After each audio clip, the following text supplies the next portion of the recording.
One act play the swan song के कुछ और क्वेश्चन लेके आया हूँ और ये वीडियो नंबर 2 है। ये लॉन्ग क्वेश्चंस हैं। Answer the following questions in about 100 words each. Question 1 is how does Svitlovidov prove to Nikita that his histrionic talents have not been exhausted? Svitlovidov Nikita के सामने, ये निकिता आप जानते हैं ये प्रॉम्प्टर हैं, ओल्ड मैन हैं Svitlovidov की तरह। तो Svitlovidov ये साबित कर देता है निकिता के सामने कि उसका टैलेंट अभी मरा नहीं है, अभी ख़त्म नहीं हुआ। Answer is Svitlovidov is an old actor of 68 years. He acted on stage for 45 years. After giving his last performance, he drinks and falls asleep in the dressing room of the theater. Svitlovidov एक वृद्ध व्यक्ति हैं जिनकी उम्र 68 वर्ष है और इन्होंने 45 वर्ष स्टेज पर एक्टिंग की है और स्टेज पर अपनी अंतिम परफॉर्मेंस देने के पश्चात इन्होंने ड्रिंक की, शराब पी और थिएटर के ड्रेसिंग रूम में ही सो जाते हैं। On waking up, he finds himself alone.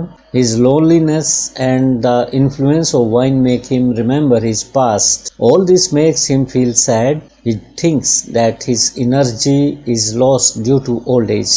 He is alone. No one is there to care for him.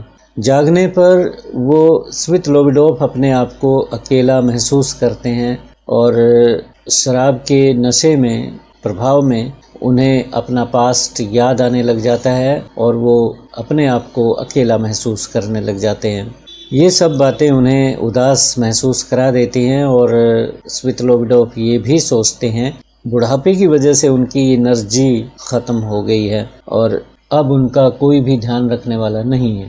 Then Nikita reassures him that he is still a powerful actor. फिर निकिता से मुलाकात होती है, निकिता वहाँ पहुँच जाता है और निकिता उन्हें तसल्ली देता है कि वो पावरफुल एक्टर अभी भी हैं और वो एक जीनियस हैं। This makes Svitlovidov feel rejuvenated. इस बात से Svitlovidov में एक नई जान आ जाती है, रिजुविनेट हो जाते हैं, उनमें पुनः एनर्जी का संचालन महसूस होता है। He performs a few lines from King Lear and Othello with full energy and talent. और इस उत्साह की वजह से वो किंग लियर और ओथेलो, ये जो फेमस प्लेज हैं शेक्सपियर के लिखे हुए, तो इनमें से कुछ पंक्तियाँ वो पूरी एनर्जी के साथ, पूरे टैलेंट के साथ परफॉर्म करते हैं। He feels that old age is no hurdle if a man is a genius and has talent. और वो महसूस करते हैं कि यदि इंसान के अंदर जीनियस है,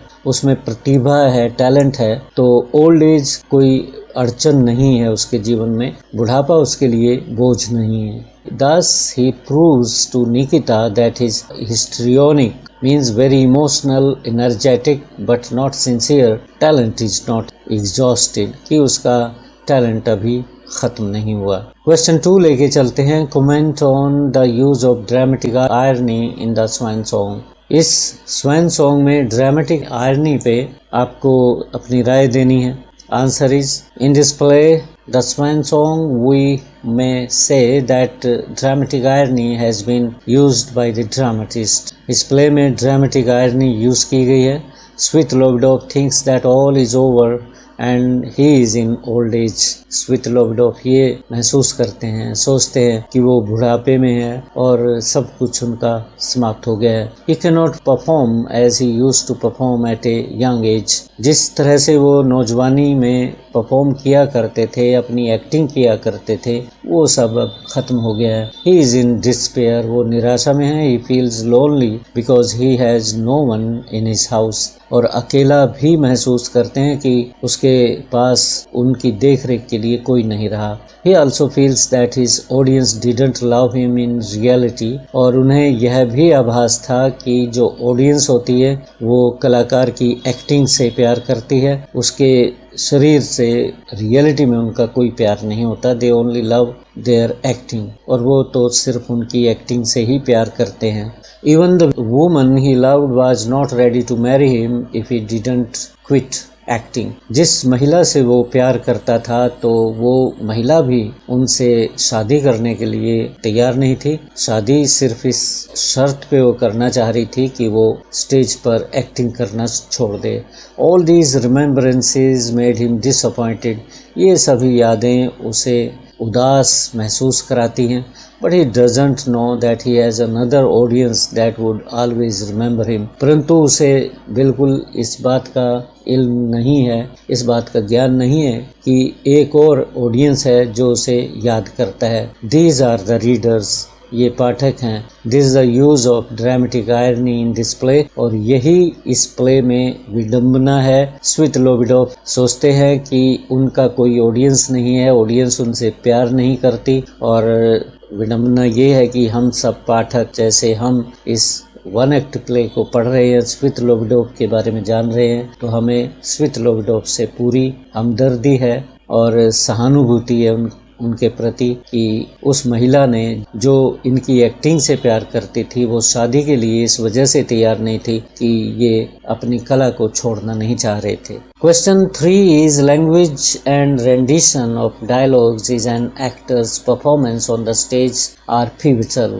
Explain the statement in the context of the swan song.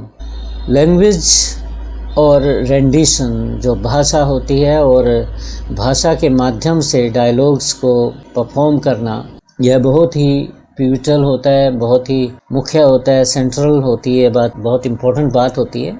और स्वान सॉन्ग के कॉन्टेक्स्ट में इस बात को हमें साबित करना है। It's true that language and rendition in an actor's performance on the stage are pivotal. भाषा और डायलॉग्स की जो डिलीवरी होती है, उनकी अदायगी होती है, वो स्टेज पे बहुत अहम रोल अदा करती है। The first requirement for the success of a play is the language of the dialogues. किसी भी प्ले की सफलता की जो पहली ज़रूरत है, आवश्यकता है, वो डायलॉग्स की भाषा है। The second requirement is the performance और the rendition of the dialogues. और दूसरी सफलता इस बात पे निर्भर करती है, इस बात पे आश्रित है कि जो डायलॉग्स हैं उनको किस तरह से परफॉर्म किया गया। Both the requirements combine together to appeal to the ears and minds of the audience. दोनों रिक्वायरमेंट्स जो आवश्यकताएं हैं, लैंग्वेज और रेंडिशन ऑफ द डायलॉग्स, ये दोनों मिलके ऑडियंस के कानों को, उनके दिमाग को प्रभावित करती है, कानों के माध्यम से दिमाग को प्रभावित करती है। Then the play is sure to achieve success. और अगर ये दोनों आवश्यकताएं पूर्ण हो जाती हैं तो इस बात में कोई शक नहीं है कि प्ले सक्सेस नहीं होगा। In this play Svetlovidov proves citing a few lines from King Lear and Othello. इस प्ले में स्वितलोविडोव यही बात साबित कर देता है जब वो किंग लियर और ओथेलो की लाइंस को रेंडिशन करता है, उनकी अदायगी करता है, उनको परफॉर्म करता है स्टेज पे। When Nikita recites a few lines of the role of a joker, he does not appreciate him. जब निकिता भी एक जोकर के रोल की कुछ लाइनें रिसाइट करता है तो स्वितलोविडोव उनको अप्रिशिएट नहीं करता। He realizes that he can still perform powerful roles। और स्वितलोविडोव ये महसूस करता है कि वो अभी भी पावरफुल रोल्स अदा कर सकता है। His old age is not a hurdle in his acting। उसकी जो उम्र है, बुढ़ापा है, वो उसकी एक्टिंग में रोड़ा नहीं है, अड़चन नहीं है। A man needs only talent and enthusiasm for his performance। इंसान को सिर्फ टैलेंट चाहिए और enthusiasm चाहिए परफॉर्मेंस के लिए। Fourth question is what does Svitlovidov remember about the lady he loved? Svitlovidov उस महिला के बारे में क्या जानता है जिस महिला से वो प्यार करता था। Svitlovidov tells Nikita that a woman fell in love with him when he first appeared on stage in his youth। स्वितलोविडोव Nikita को यह बात बताता है कि जब वो नौजवान था, स्टेज पे एक्टिंग किया करता था, तो एक महिला को उससे प्यार हो गया था। She loved him for his acting. वो उसकी एक्टिंग को प्यार करती थी। She was beautiful, graceful, young, innocent, pure and radiant like summer dawn. और स्वितलोविडोव उस महिला की सुंदरता की बहुत ही प्यारे शब्दों में तुलना करता है। उसको beautiful, graceful, young, innocent, pure, radiant summer dawn जिस तरह से गर्मियों के मौसम की सुबह सुंदर होती है, पवित्र होती है, क्लियर होती है, चमकदार होती है, उसमें कोई पोल्यूशन नहीं होता, शुद्ध होती है, मासूमियत उसमें होती है, और उसी तरह से उस महिला की सुंदरता को स्वितलोगडोफ ने बयान किया है। He remembers the day when she stood just in front of him. वह उस दिन को याद करता है कि जब वो उसके सामने खड़ी थी। She had never seemed as lovely to him as she did then. और उस पहले दिन जितनी वो सुंदर लग रही थी और उतनी सुंदर वो उसे कभी भी नहीं लगी। She spoke to him with her beautiful eyes. वो के साथ अपनी सुंदर आंखों के साथ बात कर रही थी। He tells Nikita Ivanich that he shall never forget her tender, soft and deep eyes even in the grave. कहता है निकिता को वो कि वो उस महिला की सुंदर आंखें अब कब्र में भी नहीं, मृत्यु के पश्चात भी नहीं भूल पाएगा। Feeling enraptured with her beauty, he fell to his knees in front of her and begged for accepting his proposal for marriage. और जब वो उस महिला की ब्यूटी में, सुंदरता में पूरी तरह से कैद हो गया तो एक दिन मैरिज प्रपोजल लेके उसके सामने घुटने रखकर गिड़गिड़ाया कि वो उससे शादी कर ले। But she put on the condition that he must give up the stage if he wants to marry her. परंतु उस महिला ने उसके सामने बहुत ही कठोर शर्त रख दी कि वह स्टेज को छोड़ दे, अपनी एक्टिंग को छोड़ दे। She told him that she could love an actor but cannot marry him. उसने स्वितलोगडोफ को साफ शब्दों में कहा कि वो एक एक्टर से प्यार कर सकती है परंतु उससे शादी नहीं कर सकती। Dear students, this second video is over now. I shall come up with question in about 300 words some other time. Till then, have a nice day. Thank you.